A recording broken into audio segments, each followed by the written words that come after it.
Queridos hermanos, iniciamos la lección divina de este viernes 30 de junio, viernes de la 12ª semana del tiempo ordinario.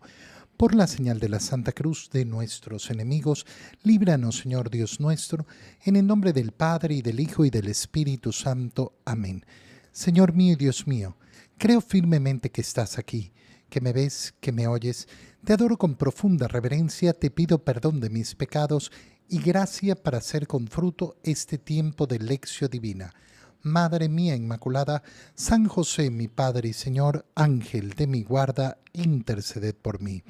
En la primera lectura de este día viernes, retomamos la lectura del libro del Génesis y leemos el capítulo 17, versículo 1, 9 al 10 y 15 al 22. Cuando Abraham tenía 99 años, se le apareció el Señor y le dijo: Yo soy el Dios Todopoderoso. Camina en mi presencia y séme fiel. Cumple mi alianza, tú y tu posteridad, de generación en generación. La alianza que hago contigo y tus descendientes y que tienen que cumplir consiste en que todos sus hijos varones serán circuncidados.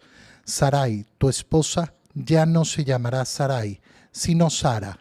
La bendeciré y ella te dará un hijo, y yo lo bendeciré. De él nacerán pueblos y reyes de naciones.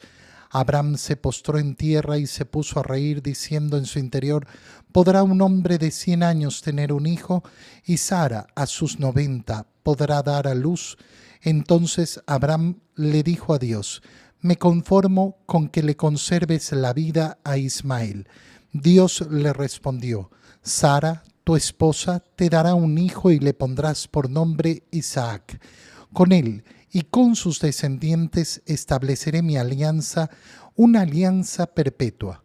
En cuanto a Ismael, también te he escuchado. Lo bendeciré, lo engrandeceré y haré que su descendencia sea muy numerosa. Engendrará 12 príncipes y será padre de un gran pueblo. Pero mi alianza la estableceré con Isaac, el que Sara te dará a luz el año que viene, por estas fechas. Y cuando Dios terminó de hablar con Abraham, se retiró. Palabra de Dios. Vemos en primer lugar en la lectura del libro del Génesis cómo Abraham va a recibir también ese cambio de nombre junto con su esposa Sarai. Pasará de ser Abraham a ser Abraham y Sarai pasará a ser Sara. ¿Por qué? Porque constituye algo nuevo con ellos dos, esa alianza que quiere realizar y que los incluye a los dos. Fíjate qué importante es que, lógicamente, Dios le habla a Abraham. Pero Sara, su esposa, no es que queda ausente. No es que es un objeto que está ahí. No. Siempre la alianza con los dos. ¿Por qué? Porque los dos son esposos. Y por eso no va a bendecir el Señor de la misma manera el hijo que Abraham ha tenido con su esclava, ese hijo Ismael por el que está pidiendo. Esto es muy bello. ¿Por qué? Porque siempre se va a ver en la alianza cómo está dibujado el tema matrimonial. La importancia de la fidelidad matrimonial como imagen de esa fidelidad de la alianza de Dios con los hombres. ¿Qué le dice Dios a Abraham? Yo soy el Dios Todopoderoso. Ese es el primer acto de fe que tenemos que realizar. ¿Existe Dios? Sí, ese es un acto de fe bastante pobre, digámoslo así. Es muy sencillo llegar a la idea de la existencia de Dios. Por eso es que la mayoría de seres humanos creen la existencia de Dios. Eso es bastante natural al ser humano. ¿Y por qué? Porque un análisis bastante superficial, un pensamiento bastante lógico, nos lleva inmediatamente a reconocer que todo esto que vemos, nuestra propia existencia, no pudo surgir simplemente de la casualidad, que hay un creador. Pero el segundo paso de la fe nos lleva a reconocer que ese Dios que ha creado las cosas no es simplemente uno que se puso a diseñar, a crear y que no sé qué, sino que es todopoderoso. Por eso el credo nos enseña justamente a reconocer esta verdad de fe. ¿Quién es Dios? Todopoderoso, el que todo lo puede. A veces se nos puede pasar por alto esto, porque decimos, sí, Dios es todopoderoso, pero a la hora de confiar en Dios, no confiamos. No confiamos verdaderamente. Y fíjate la importancia que tiene esto para que Abraham reconozca quién es Dios. ¿Por qué? Porque su duda va a estar justamente por aquello que naturalmente parece imposible. El que cree en el Dios que todo lo puede, confía que Dios puede hacerlo todo, absolutamente todo. Yo soy el Dios Todopoderoso, camina en mi presencia, séme fiel. Yo soy el que todo lo puede, entonces camina en mi presencia, tenme siempre por delante, mírame, contémplame, que tu vida sea continuamente en mi presencia. Esta es la virtud que se llama la presencia de Dios, ser conscientes de que yo siempre estoy en la presencia de Dios, que Dios ve todos mis actos. Qué bonito es cuando yo vivo la presencia de Dios. ¿Por qué? Porque vivo mi vida siempre con ese espectador. Y por tanto siempre me siento mirado por el Señor, y cuando yo me siento mirado por el Señor, sé que debo comportarme como el Señor espera que me comporte. ¿Y cómo es ese comportamiento? Fiel. Fiel a Dios. Yo vivo para Dios. Y esto es lo que le está diciendo Dios a Abraham. Cumple mi alianza, tú y tu posteridad, de generación en generación, no solo una, es decir, la transmisión de la fe. Quien quiere vivir verdaderamente la fe tiene que saber que no es una cuestión de, yo la vivo. No, yo la vivo y la transmito, la comparto. Quiero que mis hijos la vivan también, tú y tus descendientes. ¿Y en qué consiste esa alianza? En que todos sus hijos varones serán circuncidados. Todos los varones circuncidados. ¿Por qué? ¿Por qué el tema de la circuncisión?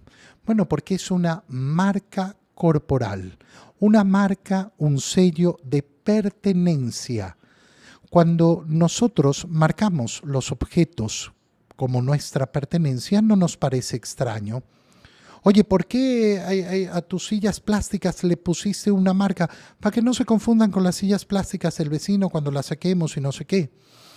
Y yo saber cuáles son las mías.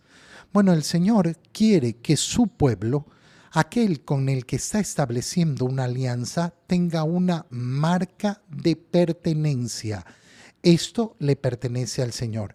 Este va a ser un signo en la antigua alianza de lo que va a ocurrir en la nueva alianza. Pero en la nueva alianza no es obligación circuncidarse. No, pero el bautizo es la marca de pertenencia.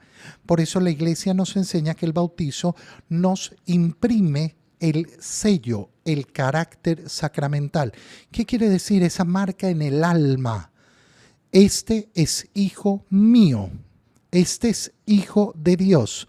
Y yo desde el día de mi bautizo estoy marcado, así como los hijos de Abraham estaban marcados a través de la circuncisión. La mía no es una marca corporal, es una marca en el alma. Yo por eso no necesito, las personas parece que necesitan hoy en día ponerse una serie de marcas en el cuerpo, ¿no? Está tan en boga, tan en moda, tatuarse. Para marcarse y ponerse no sé qué significados de mil cosas y de mil cosas. Mira, yo no necesito más marca que la de saber que estoy marcado como hijo de Dios. Aquel que necesita más que eso, bueno, tendrá que solucionar sus propios problemas. Sarai, tu esposa, ya no se llamará Sarai, se llamará Sara, y dará a luz un hijo. Abraham se ríe para sus adentros. ¿Podrá un hombre de 100 años tener un hijo? ¿Podrá una mujer de 90? Mira cómo pone en duda ese ser todopoderoso de Dios. Y Abraham entonces le pide, mira, yo me conformo con que conserves la vida de Ismael. Pero él le dice, no, tú vas a tener un hijo que se va a llamar Isaac. Y ese va a ser el que va a tener la alianza conmigo. A Ismael, como hijo tuyo, también lo voy a hacer padre de un pueblo numeroso. De Ismael se deduce que viene el pueblo árabe. Todo aquello que es el pueblo árabe viene de Ismael, pero el pueblo de Israel va a surgir de Isaac.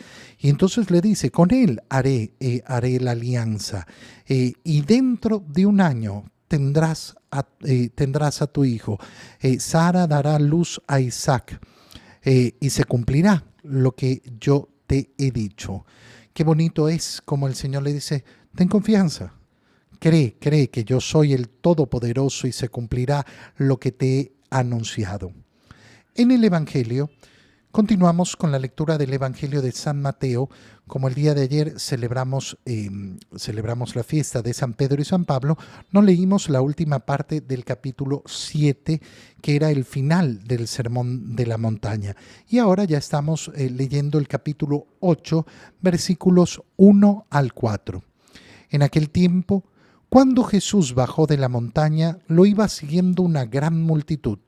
De pronto se le acercó un leproso, se postró ante él y le dijo, Señor, si quieres, puedes curarme. Jesús extendió la mano y lo tocó diciéndole, sí quiero, queda curado. Inmediatamente quedó limpio de la lepra. Jesús le dijo, no le vayas a contar esto a nadie, pero ve ahora a presentarte al sacerdote y lleva la ofrenda prescrita por Moisés para probar tu curación. Palabra del Señor. Vemos cómo ha terminado ese sermón de la montaña y el Señor desciende, bajó de la montaña. Lo va siguiendo una gran multitud y se le acerca un leproso.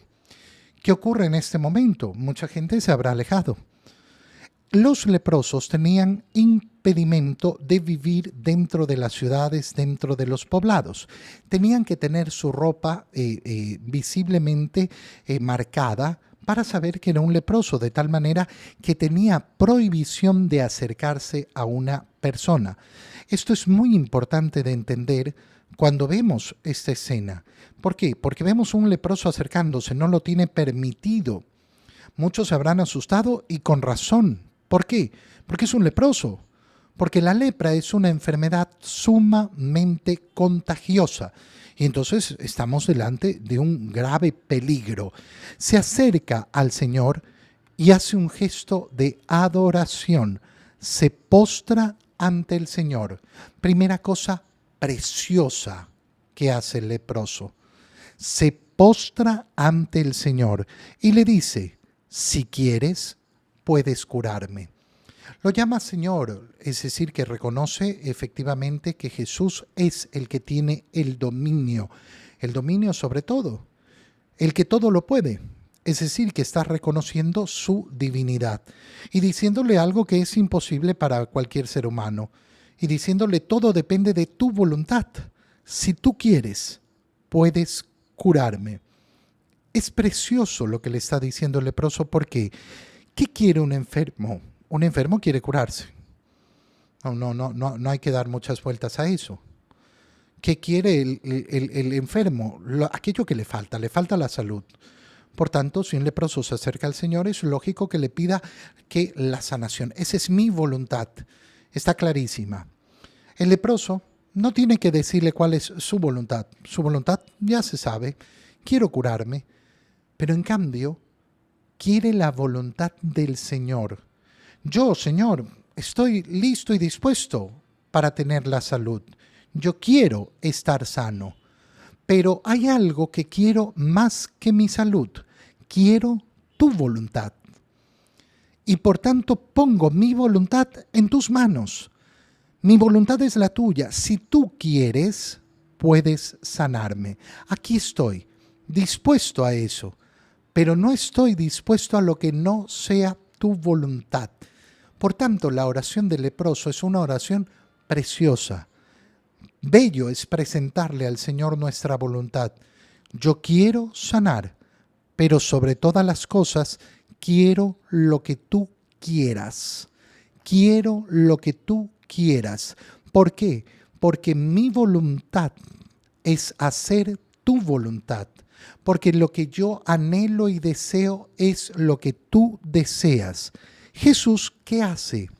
Extiende la mano y lo tocó.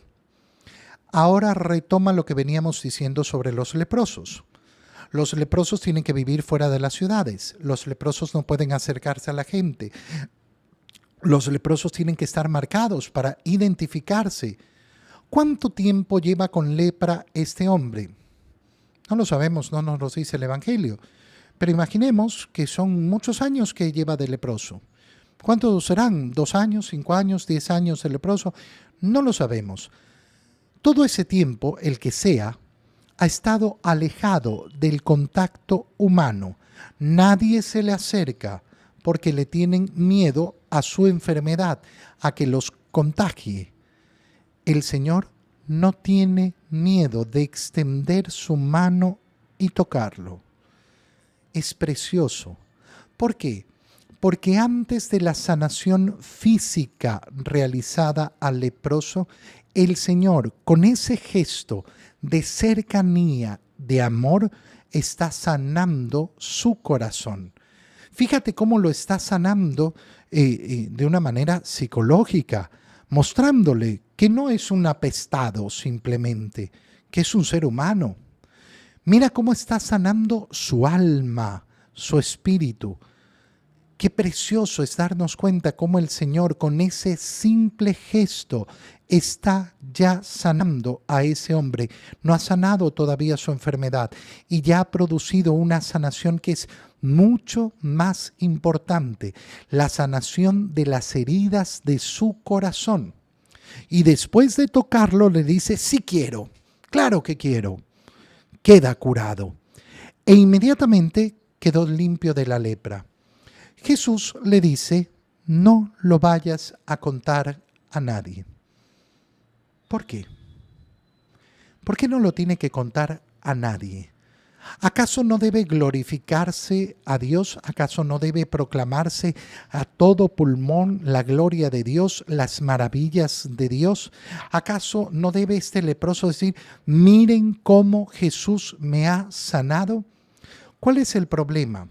Y aquí es donde va a venir la parte negativa del leproso. Porque el leproso no le va a hacer caso al Señor y va a comenzar a divulgar por todas partes cómo ha sido sanado por Jesús. Y eso va a traer una consecuencia terrible. La consecuencia terrible va a ser que el Señor no va a poder entrar a las ciudades porque lo van a estar esperando y amontonados de tal manera que no puede moverse con libertad. Fíjate qué importante es esa segunda parte. ¿Por qué? Porque nos muestra que cuando nosotros tenemos un mandato del Señor, puede que nuestra lógica, que nuestra mente nos diga, ay, pero yo no encuentro nada de malo. Pero te lo dijo el Señor. Si tú no vas a confiar en el Señor y en su palabra, entonces vas a confiar en ti mismo, en tu lógica, en tu pensamiento y te vas a convencer de que tu opinión es más importante que cualquier otra cosa. Y esto es una falsedad. Es una falsedad. Ahora, nos indica otra cosa. Por esa acción que hizo el leproso de ir y comunicar a todo el mundo lo que había sucedido, ha hecho mal y ese mal echa para abajo todo lo que hizo. No. Hasta ahora hemos visto una acción preciosa del leproso. Ha adorado al Señor y se ha postrado ante Él. Ha manifestado que su voluntad era curarse, pero sobre todo la voluntad de Dios es la que más anhela. Ha tenido la humildad y el deseo de que se cumpla la voluntad de Dios. En todo esto, el leproso es imitable y bueno. En no haber cumplido lo que el Señor le mandó de no ir a contar lo sucedido, no. ¿Qué nos indica? Que las acciones malas de una persona no tiran para abajo las acciones buenas como se pretende en este mundo hoy en día. Ay, si hiciste una cosa mala, entonces nada de lo que has hecho en tu vida vale. No, no, hermano mío. Nuestra vida está llena de muchos actos buenos y muchos actos malos. No es que se eliminan los actos buenos porque me equivoqué, porque cometí un pecado. Lo que hay que ver efectivamente es qué es lo imitable y qué es lo no imitable de las personas. Te doy gracias, Dios mío, por los buenos propósitos, afectos e inspiraciones que me has comunicado en este tiempo de lección divina. Te pido ayuda para ponerlos por obra.